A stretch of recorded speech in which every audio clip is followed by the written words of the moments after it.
Қайырлы күн қыздар, менің каналыма қош келдіңіздер. Бүгін осындай гортензия деп аталатын әдемі светильник жасаймыз.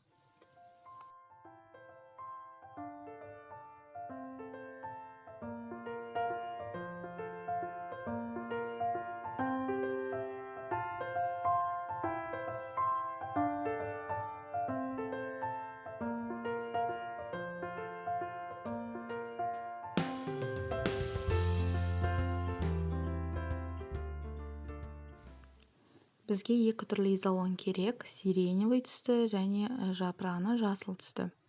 Сиреневый менде 1 мм, қалыңдығы жасыл 2 мм.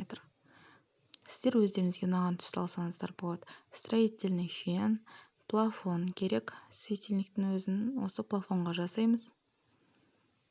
Ыстық пистолет клей керек.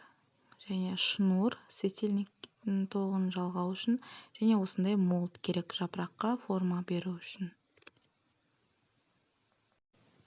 Ең алдымен гортензияның гүлдері мен жапырағын кесіп аламыз.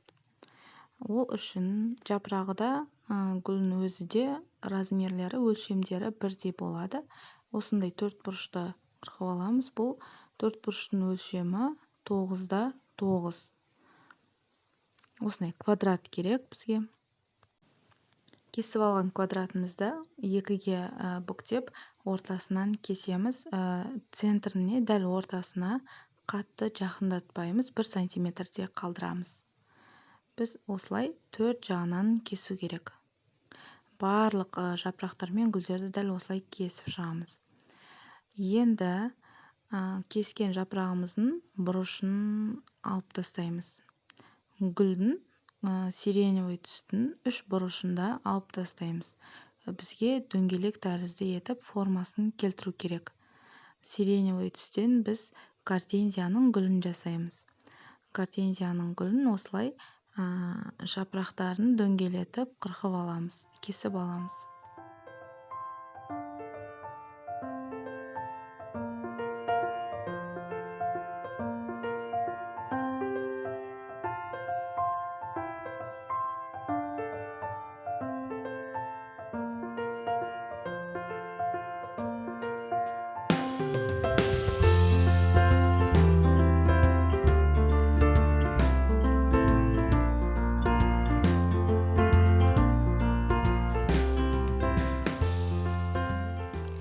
Міне осындай гортензияның гүлі шығады. Барлығын дәл осындай етіп кесіп аламыз. Ал жапырағының формасы дәл осындай, бірақ сәл өзгешелеу. Ол үшін жасыл изолоннан кесіп алған квадратымызды алып, дәл солай төрт жағынан кесіп аламыз. Кесіп алғаннан кейін осы кезде шатаспау керек. Осы жапырағын біз тек қана екі жақтағы бұрышын ғана кесеміз. Жоғарғы жағындағы бұрышын кесіп тастамаймыз. Екі жағын ғана кесіп алып тастаймыз, екі жағындағы бұрыштарды.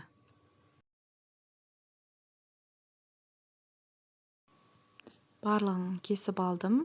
Гортензияның жапырақтарынан менде сиреневый түс, ол гүлдері.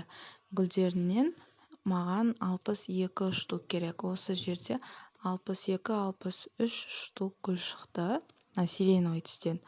Ал жапырақтан жасыл түстен менде 32 штук шықты.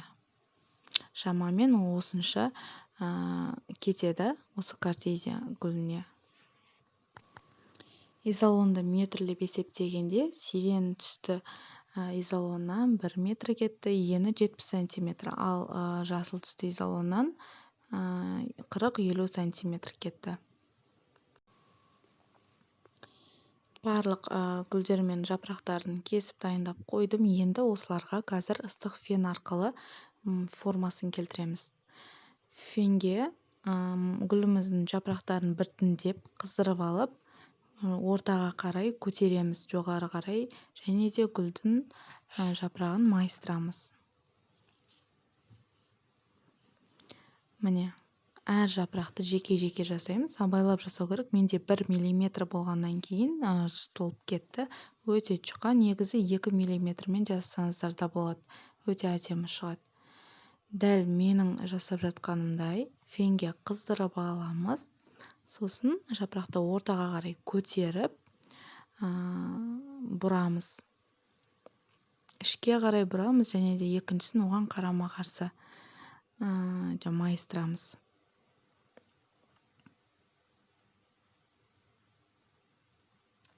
Дәл видеодағыдай жазсаңыздар осындай форма шығады. Қазір мен қалай тілмен түсіндіре алмай жатырмын сіздерге.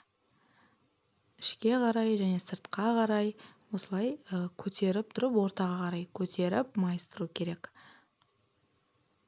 Гүлдің формасын дәл осылай келтіреміз.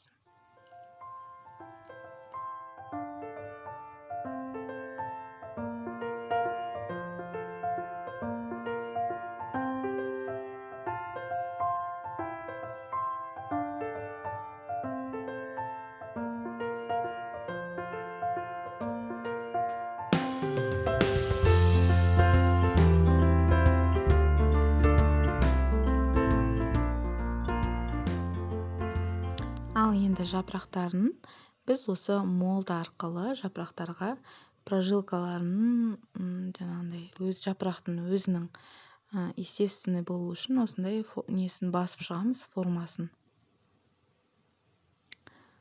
Молд болмаса да ешнәрсе етпейді. Молдты қолдан жасауға да болады.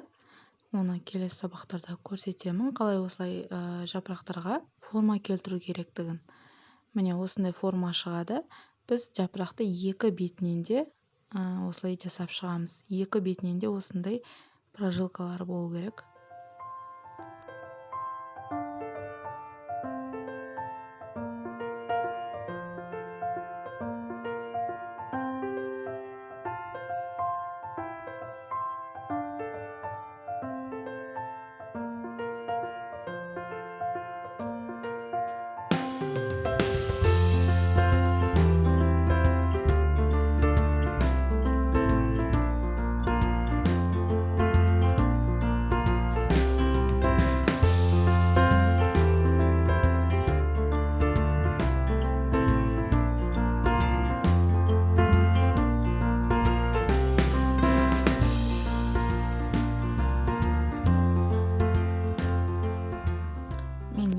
Молдтың дұрыс жерін таптым. Кішкентай жапырақтарға тек қана молдтың жапырақтың ұшы осы кішкентай жапырақтарға болады. Әдемі шығады екен.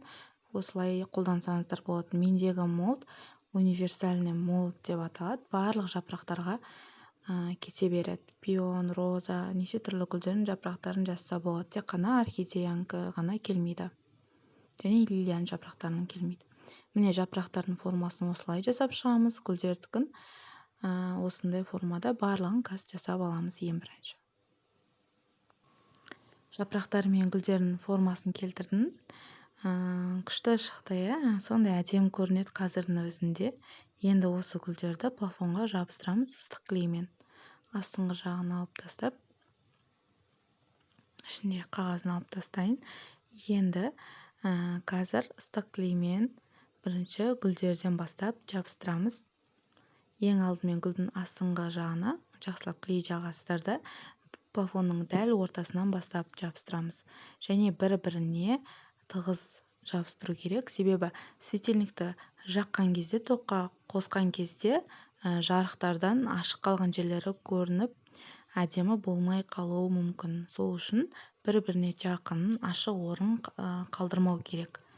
Сол себепті бір-біріне осындай әдіспен жақынырақ, тығызырақ қылып жабыстырамыз.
Қыздар, көбіңіз менің видеоларымды маған тіркелмей көреді екенсіздер.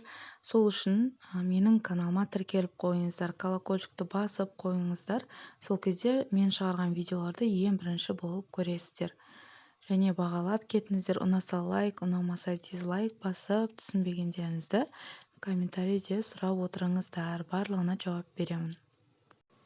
Гүлдерді жабыстырып болғаннан соң жапырақтарды жабыстырамыз. Жапырақтарды да дәл солай астыңғы жағына клей жағы бір-біріне тығыздау етіп жабыстыра береміз.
Плафонда ашық орын қалмау керек. Жапырақтармен толық барлық жеріне жапырақтарды жабыстырып шығамыз.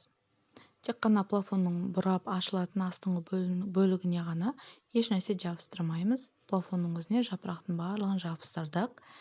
Міне гортензия гүліміз дайын. Қазір электрикасын жасаймыз. Электрикасын біз ең алдымен астыңғы жағын осылай паяльникпен тесіп аламыз. Бұл жерден біздің шнур өтеді. Шнурды осы тесік арқылы өткіземіз. Жақсылап шнур кіретіндей өлшемде тесіп алдық. Енді осы жерге проволоканы кіргізіп, электрикасын жалғаймыз.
Негізі шнурды дайын сатып алсаңыздар болады. Включательмен бірге дайын сатылады.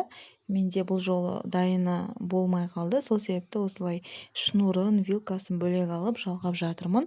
Негізі дайыны дұрыс. Ал электрикасын түсінбесеңіз, білетін адамға істеткеніңіз дұрыс.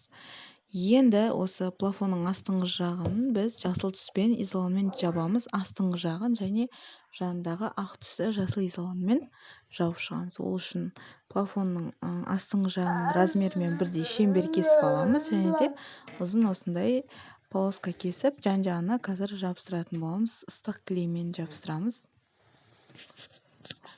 Шнур кірген жерден бастап жабыстырамыз. Сол жерде бізде артқы жағы болады светильниктің, білінбеуі тиіс қосылған жері. Өте ұқыпты, бір-біріне тығыз жабыстырамыз.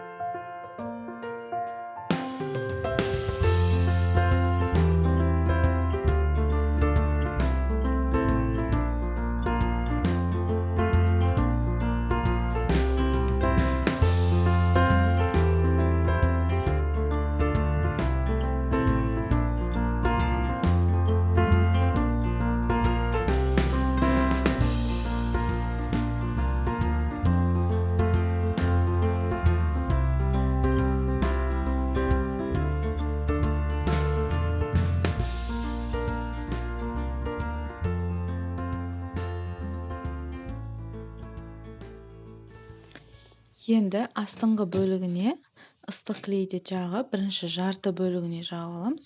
Содан соң келесі жартысын жағып, шеңберді осы плафонға жабыстыру керек. Бірінші обязательно жарты бөлігін жабыстырып алыңыздар, клейді жағып. Негізі артығымен аласыздар шеңберді, кейін артығын кесіп тастауға болады. Енді жарты бөлігін жабыстыруға ыңғайлы болады. Ал егер бәрін бірге сразу жабыстыратын болсаңыз, клей кеуіп қалуы мүмкін. Сол себепті осылай жабыстырсаңыздар дұрыс. Енді артық бөлігін бәрін жақсылап қашымен кесіп тастаймыз.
электрикамыз дайын.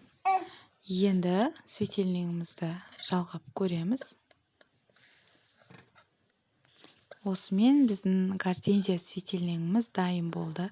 Жапырақтарын ашып, бұрап қоямыз.